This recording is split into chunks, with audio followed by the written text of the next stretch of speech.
Here we are for the third Saturday of free speech right here in Traverse City, River City. So we're going to have just whoever wants to stand up and say what you need to say or feel like saying, let's do it. We're a little bit displaced today by the Wooden Boat Show. But they have freedom. Maybe they even rented their space. Who knows? So please keep it open. Welcome to interact with the speakers.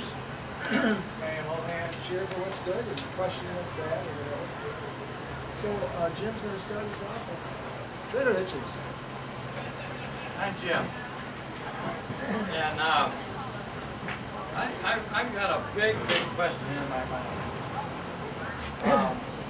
We have an automobile culture with a lot of problems created by it, but one of them is rear end collisions.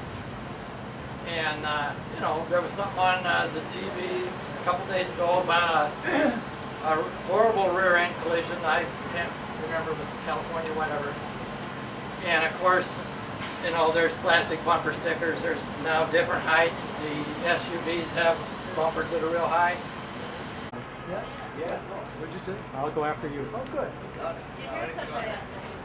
Remember 2 weeks ago when I stood up here, I said, I'm not going to stand on that because I'm a little wobbly too. But we got it here. We got our wood screw box. I said, ask yourself questions.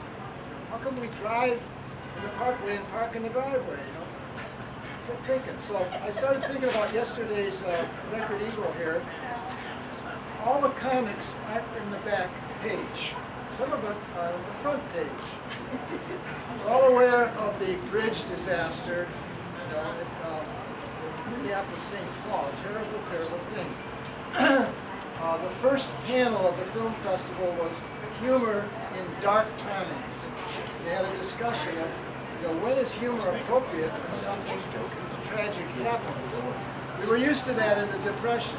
We had all kinds of light sort of comedy, you know, musicals, things that would be uplifting, even though we're, you know, 1 million teenagers were on the road because they couldn't eat at home. There was all kinds of stuff going on. And so, the Second World War, within 8 or 10 years, we make a musical out of it, South Pacific. A very, very gruesome war. So, that was the discussion. Well, this is a tragedy. The bridge fell. And on the front page it says, officials warned of problems for years. And so one of the officials is quoted here. He says, quote, obviously something terribly went wrong. Wonderful insight. More on the bridges in the back page. Counties with deficient bridges. There's 25 of them out of our 83 counties in this state. 25 have deficient bridges, and Leelanau County comes in fourth with a 28.6% of structurally deficient bridges. So with these movies in town, what was the film that was the bestseller, The Bridges of Madison County? I think we ought to get a camera out and make the bridges of Leelanau County. Yeah. Make a film. This Iranian filmmaker who made the film I saw yesterday, but last year it was the Men at Work. He made Men at Work for $25,000. And he was encouraging people in the panel, or not in the panel, go out and make a film. Just go make it. So you got to become the media. So there's an idea for some people to make a short film on the bridges of Leelanau County. 28.6% of them are in effect. Well, then the ethics bill was sent to Bush. And Bush's response, that's kind of funny in itself. Bush's response, quote, is the president has said he has serious concerns about the measure and has not decided whether to sign it because he doesn't think it's strict enough. Send it to the Attorney General. More on the ethics bill. You know, it's the people who voted for it, Republicans and Democrats alike, passed rather major. Remember here. somewhere in the here, 83 to 14 senators passed it, so it was really a bipartisan effort. But interestingly enough to me, it's, what it does is prohibit, among other things, it prohibits the iron triangle, the revolving door. When senators leave their office, they have to wait 2 years before they can get a job as a lobbyist. Whereas in the House of Representatives, they only have to wait 1 year. Does that mean senators are worse than representatives? Yeah. And the people in the administration is a higher job. They don't have to wait a day. Oh, is that right? Yeah. So, Go to go. the lobbyist So organization. Karl Rove is fixed forever. Or the governor. Other governors, same way. Taylor took a job immediately. That's right. Very Yeah. quick, didn't he? Yeah. So there is full employment for part of our society. Full and continuous. Well, there's just lots of stuff in the newspaper that you can kind of laugh at. Small They used to articles. read the comics, now this is the comics, right? Yeah, right. That's what I said. All the funny papers aren't on the back section. A little brief article here, it says, interviews with finalists scheduled. Now, who do you think that's about? Interviews with finalists scheduled. Well, I would think, like on television, these people that, what is there, some of those shows I haven't seen. American Idol. Pardon? Yeah, American Idol. It's finalists, you know, or a beauty pageant, finalists. You know, anything like that. Well, this article is about our city commissioners.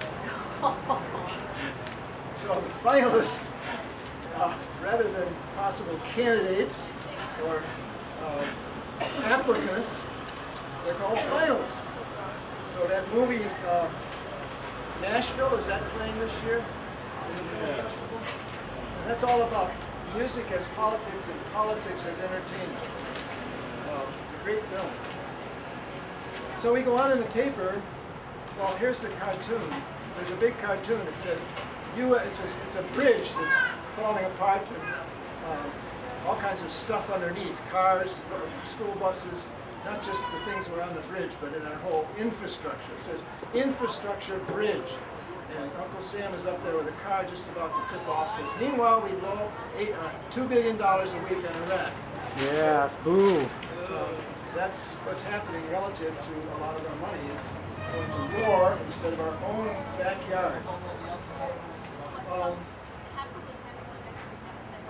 Well, there's an article here, a letter to the record of you that says, Nestle's. How many of you, when you go shopping, see Nestle's on items other than chocolate bars? Yeah. What do you see? What on what? Water. Water? Coffee? Coffee? When we went to... Candy. Pardon? Candy, yeah, oh, that's what you originally had. Around the world, one of the biggest things is the Nestle's is the powdered milk for babies. And in Africa, they used to advertise it with people in white suits like they're doctors or nurses. The difficulty is you mix that with water. The water has to be pure. And as we know, much of the water in Africa is not pure, it's not refined, and many of the people can't even get water.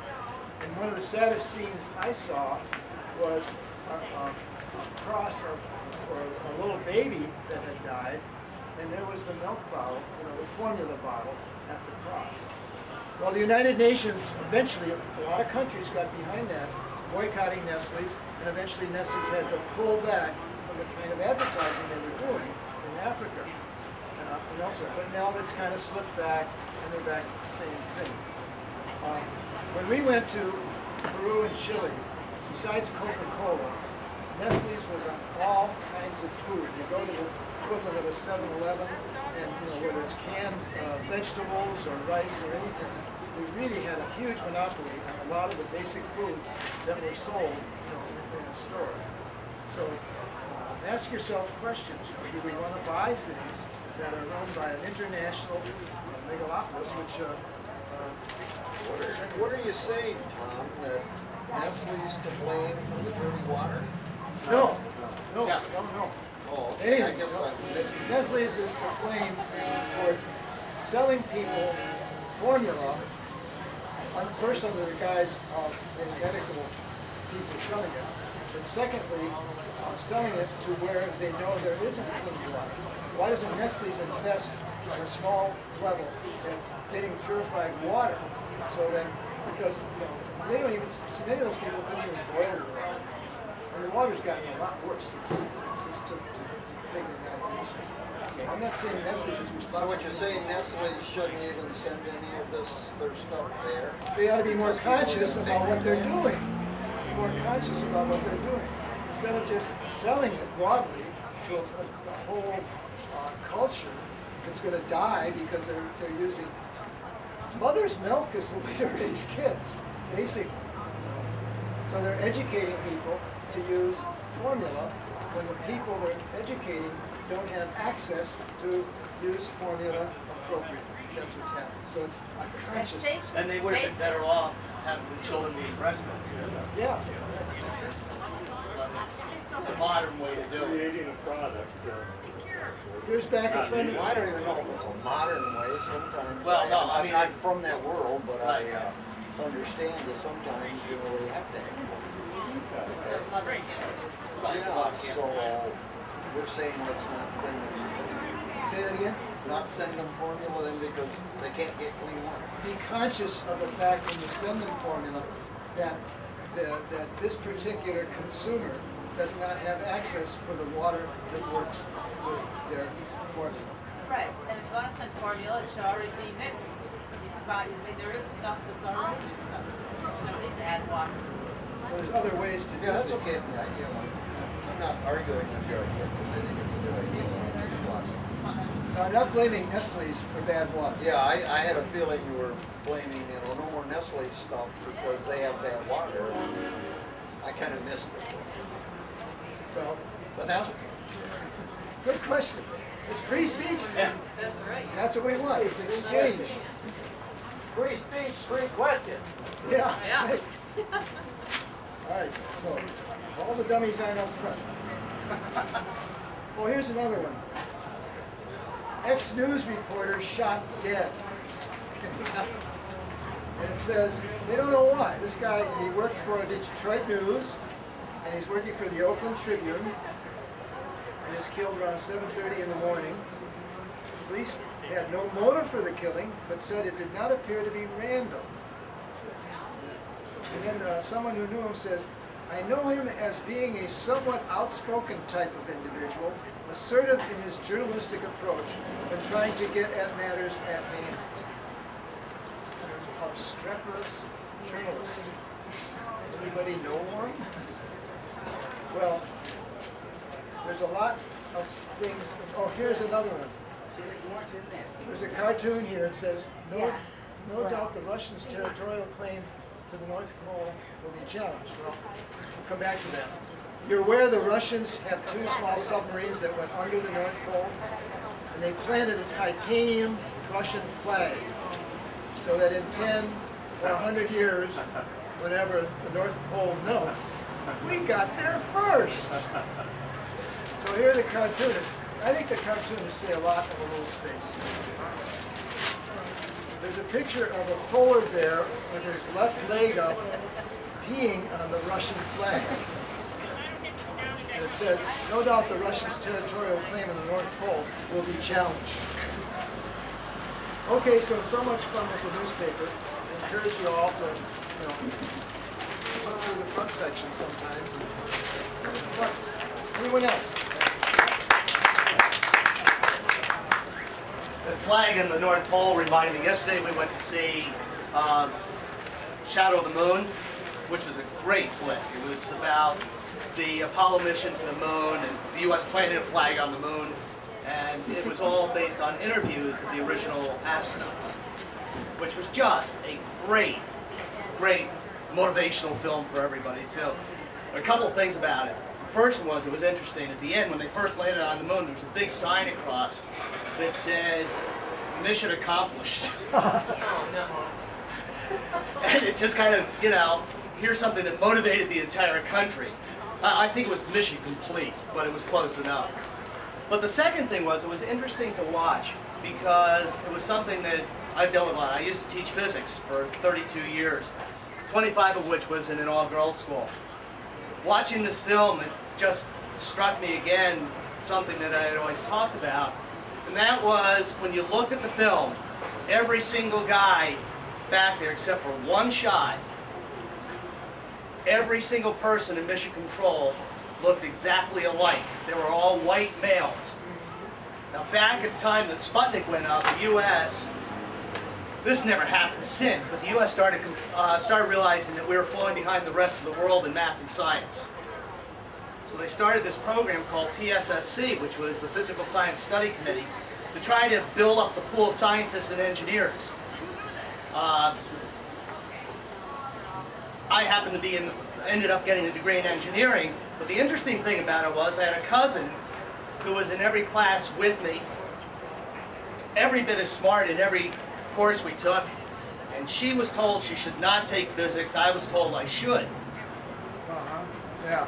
So what happened was, over the years, you take a look at all the physics teachers in high schools across the country, and they all kind of look like me. White males who encouraged more white males to go into math and science. And in fact, the interesting thing was, once I went into teaching this girls' school, the first thing we did was make biochemistry and physics required of all the girls. Now, I have to say this though, there was one group who fought it more than any other group.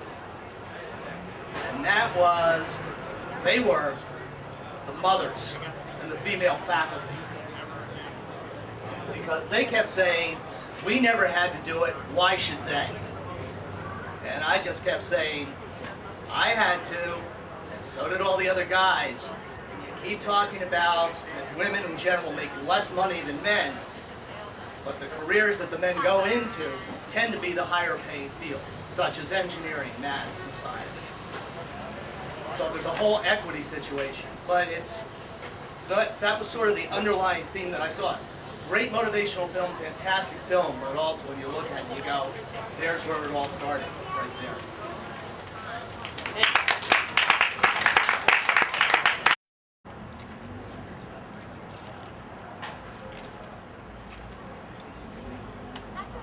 You get more of it unless you speak up yourself. I've been on the Cherry Capital Cable Council, which governs because we only have one cable provider in town, there's no competition, Charter. The townships and the city have to negotiate every year or every 5 years a contract with Charter relative to the cost of every channel. Not just, but every channel, all 100 of them, whatever. But also, they're responsible for public access television. And the formula is PEG, P for public. We're doing today. Tom's filming, we put it on there. E for education. NMC uses one channel. The school board has another one. That's for education.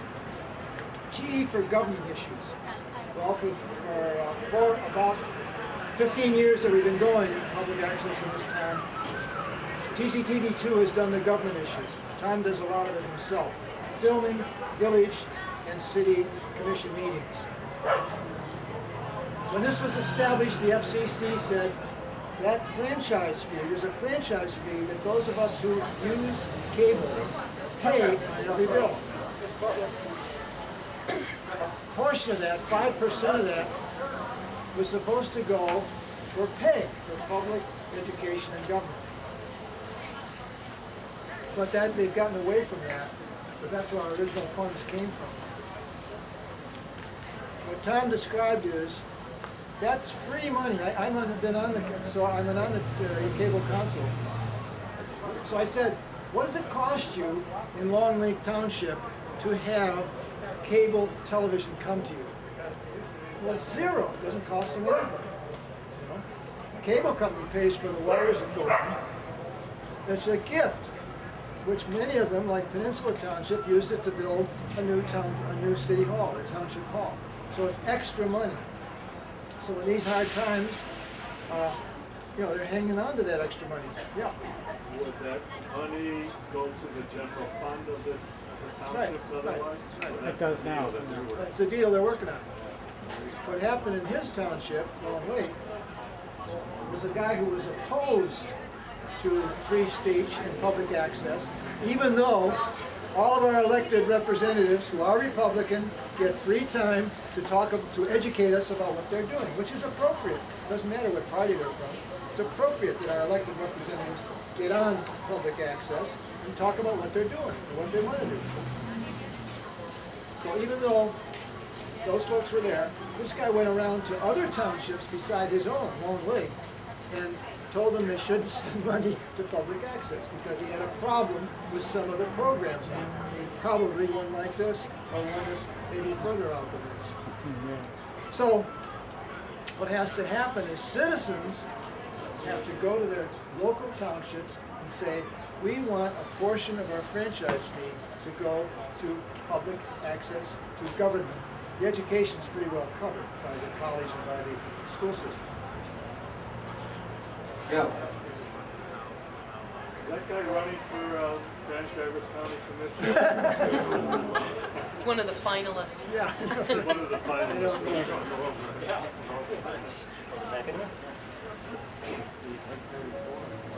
That gets too loud, just pull it up.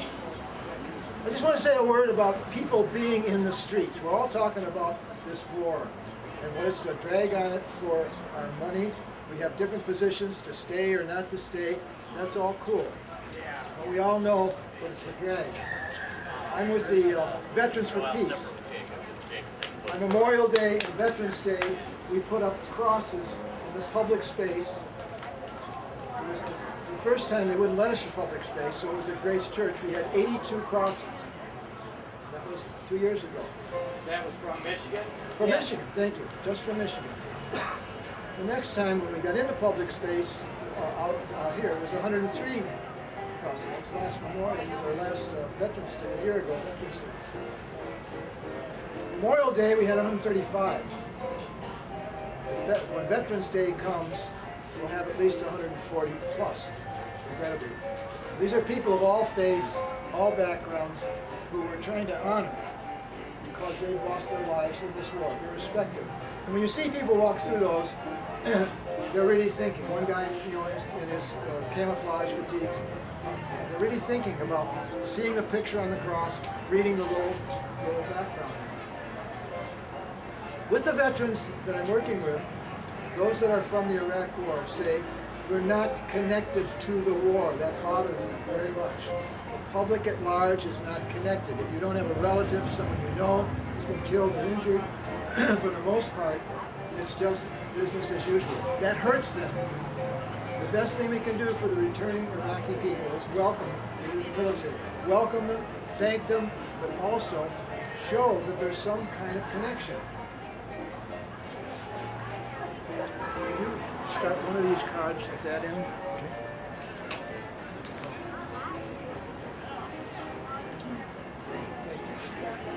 January 2003, we had been out for almost a year protesting this war. 400 of us went to the government center and had a portrait taken. You can do it too. Just free speech, free talk, free walk. We had a picture taken of all of them. And some of the people sitting here may have been there. And then 2 weeks later, on January 28th, 2 busloads left from Traverse City for Washington, D.C. for a major demonstration. So it was about 80 people.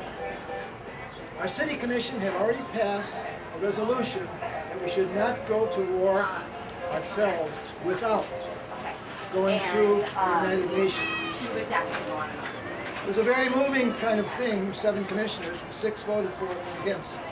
But our city manager, who is a non-political, obviously, position, he's got to serve all people, and so he doesn't take a political position.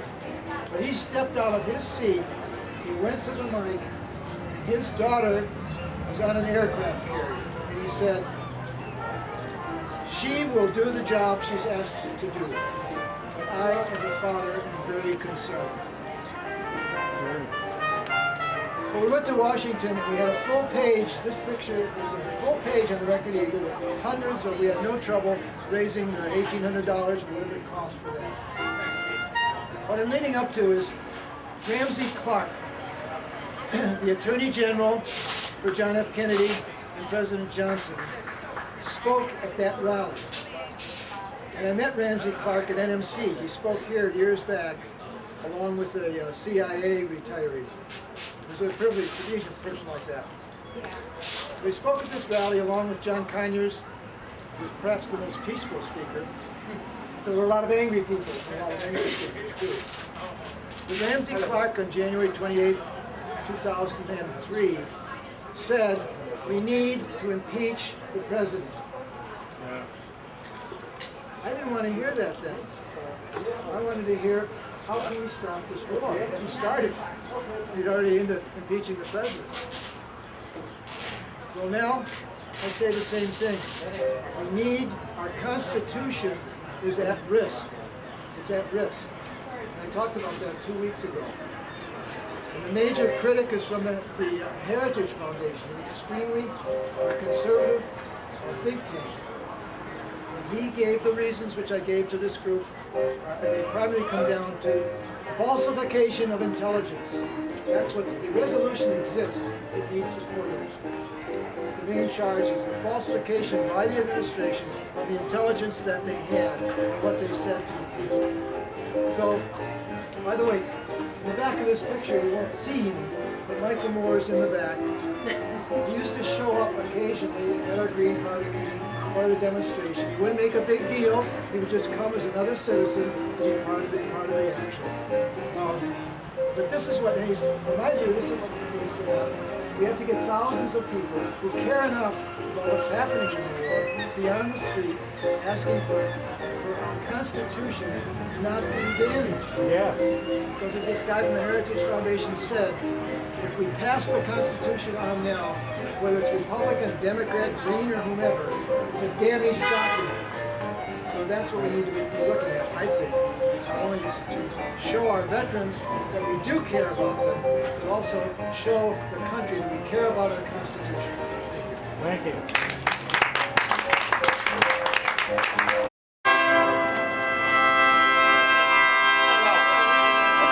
Speech. I'm just leaving this all around town. What are you doing? I'm leaving this all over. That's my free speech.